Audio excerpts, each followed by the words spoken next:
How's it going, everyone? Welcome to Dysfunctional Commentary. So you can't talk about movies to watch around Halloween without mentioning the Halloween franchise.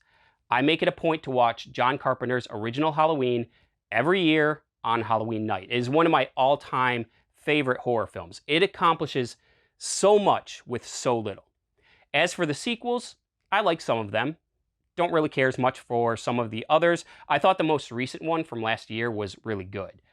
Today, I'm talking about the Rob Zombie Halloween films. Rob Zombie's Halloween 1 and 2. And these are divisive movies, I know. Some people like them, some people not as much, and some people just outright hate them. I am not one of those people. I do not hate these films. I still enjoy watching them, or I enjoy aspects of them. My biggest criticism with Rob Zombie's Halloween 1 is that I felt it focused too much on young Michael Myers. It gave him a reason for why he was doing the things he was doing. He had a bad childhood. He lived in a broken home. And I felt that the first one, the original that is, was more frightening because he didn't have a reason. He was just a kid in Midwest suburbia who just snapped. And to me, the unknown is sometimes more frightening in movies like this than when you try to overanalyze it or over-explain it. So that was my biggest criticism with Rob Zombie's Halloween 1. Now, once these movies get going and once it gets into the horror slasher aspect, I really do like the intensity. They could be relentless, and I thought that part of these movies was effective. Now, I have with me here the 10-disc Halloween collection. There is, of course, a 15-disc collection as well that I do not have. I missed out on that collection. I know it's disappointing, but I did miss out on it. It is out of print now, and it goes for a pretty high price. I picked this one up when it was still available. This one even is out of print now and also goes for a pretty high price. But I picked this one up when it was still available, and I got it for around 30 bucks. So that was a good deal. I would still like to have the 15-disc collection. I think it's a really cool collection. They're basically the same collection. They have all of the Halloween films up through, but not including the most recent one from last year. The 15-disc version has a lot more extras and bells and whistles, but the same movies.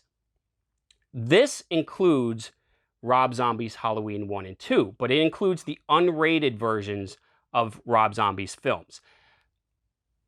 As far as I know, and please correct me if I'm wrong, leave a comment and let me know, but it is my understanding that is also the case with the 15-disc version. It includes the unrated versions of Rob Zombie's films only. Just a quick side note while I am on the subject of this collection and its 15-disc counterpart, if you are going to get one of the two Halloween collections, because as I said, they are both out of print, they both go for fairly high prices. But if you are going to get one of the two collections, I would say just go for the 15-disc version. You might spend a little bit more for it, but if you are already committed to paying a higher price point to get one of the two collections, then yeah, just go for the 15-disc version. It is the better collection. But there are other ways to get these movies. You can find most of them pretty easily individually. Now, back to the subject of Rob Zombie's Halloween 1 and 2, because as I said, this collection only includes the unrated versions of those films. And when you get an unrated version of a horror film, typically what that is it's an extended version of the film. You might have some extra scenes. Some scenes might be a little bit longer. There might be some blood or violence that was omitted from the theatrical cut to maintain an R rating. But the overall film, in terms of the narrative structure, is essentially the same. And that description fits Rob Zombie's Halloween 1. Rob Zombie's Halloween 2, on the other hand, is a different story. I saw Halloween 2, Rob Zombie's Halloween 2, in the theater. And about a year or two later, I found it on DVD for a couple of bucks, and I picked it up. And the version that I got was the unrated cut of the film. I got home, I watched it, and while I was watching it, I remember thinking to myself, I don't remember this being like this. This is different. And sure enough, the unrated version of Rob Zombie's Halloween 2 versus the theatrical cut of that film are completely different. Well, not completely different films, but they are very different films.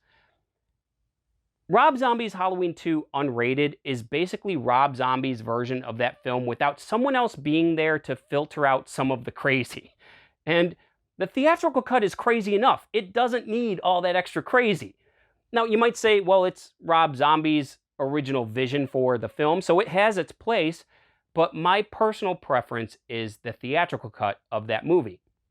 You could get the theatrical cut on DVD, but when it came to Blu-ray, I never really saw it. It wasn't available. As I said, it wasn't included in these collections, and I never saw it at the stores as an individual release. So for a long time, it seemed to me that Rob Zombie's iterations of the Halloween franchise were going the way of the Star Wars trilogy, and that the only versions that you could get were the unrated or special editions, if you will. The original versions of the films were no longer being made available. And then I came across this. This is Rob Zombie's Halloween 1 and 2 double feature on Blu-ray. And what makes this disc special is that these are the theatrical cuts of the films. This is a Canadian release, and to my knowledge, this is the only way to get these movies on Blu-ray as theatrical cuts. I've never seen them any other way. And so if you're like me and you want the theatrical cuts as part of your collection, or if you prefer the theatrical cuts of those movies, Halloween 2 in particular, then I just wanted to do a video and put a spotlight on this and say, yeah, this is a thing. You can get the theatrical cuts of Halloween 1 and 2 on Blu-ray, but it is a Canadian release. And as of this video, it is still very easily available and it is not expensive. So Rob Zombie's Halloween 1 and 2 theatrical editions on Blu-ray, they do exist, and here it is. Guys, that's going to wrap it up.